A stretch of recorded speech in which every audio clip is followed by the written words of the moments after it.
Lisa loved dolls. She had a whole collection of them in her bedroom, each one with a different name, outfit, and personality. She liked to play with them, dress them up, and make up stories about them. She treated them like her best friend. One day, her mother brought home a new doll for her.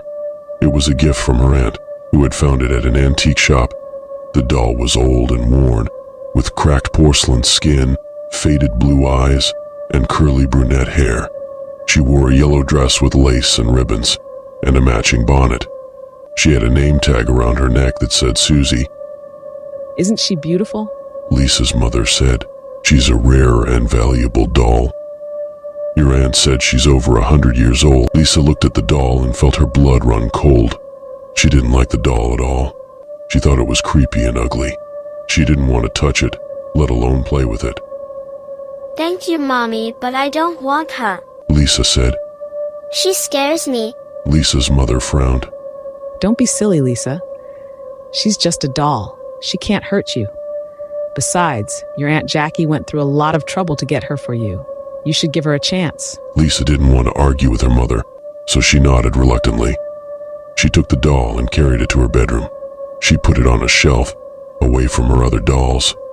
She hoped that the doll would stay there and leave her alone, but the doll didn't stay there. The next morning, Lisa woke up and found the doll on her bed, staring at her with its cold blue eyes. Lisa screamed and threw the doll across the room. She ran to her mother and told her what happened. Mommy, the doll moved by itself. It was on my bed when I woke up. It's alive, Mommy, it's alive. Lisa's mother sighed. Lisa, you're being ridiculous. The doll can't move by itself. You must have put it on your bed and forgotten about it. Or maybe you were dreaming. It's just your imagination. There's nothing to be afraid of.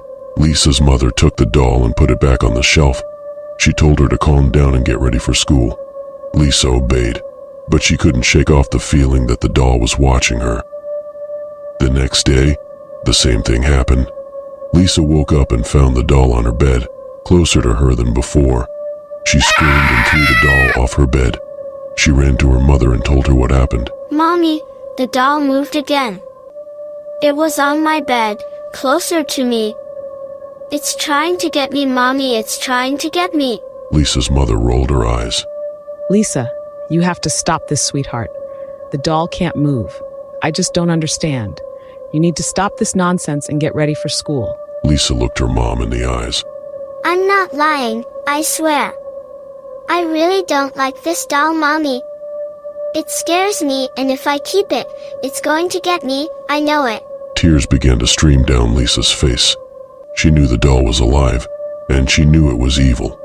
All right, sweetheart, how's about I keep it in my room? Would that be okay?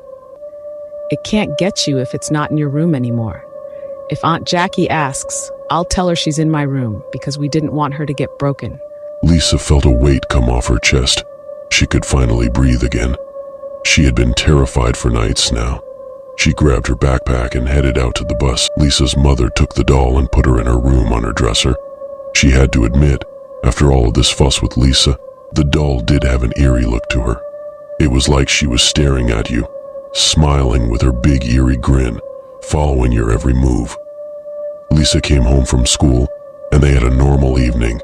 They had dinner, watched TV on the couch together, and Lisa got her bath and got dressed and ready for bed. I'm gonna go get my nightgown on, sweetie.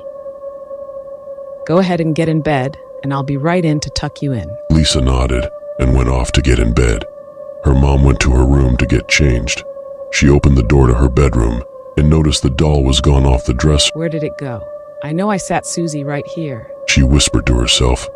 She looked around the whole room and couldn't find the doll, then decided to go ahead and get changed. Just as she leaves the room, she froze in fear.